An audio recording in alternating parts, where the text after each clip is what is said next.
Sa lahat ng naghahanap ng English and Tagalog version in one Bible, this is so perfect for you. Grabe, super laki ng matitipid nyo sa high quality na Bible na ito na meron ng English at Tagalog in one Bible. Bukod sa matitipid nyo ay very convenient din siyang dalhin kasi kunyari pag pupunta kayo ng church, you don't have to bring two Bibles. Ayan, dahil dito, meron ka nang magkasamang English at saka Tagalog. So what I also love about this Bible ay meron na siyang 365-day reading guide.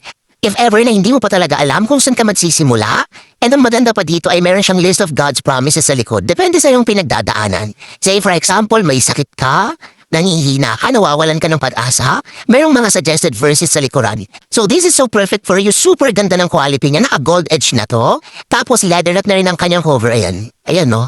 Super ganda talaga. I really recommend this one. Ilalagay ko na lang sa ating yellow basket so you can grab your copies. So yan lang. God bless us all and let us continue to seek His word.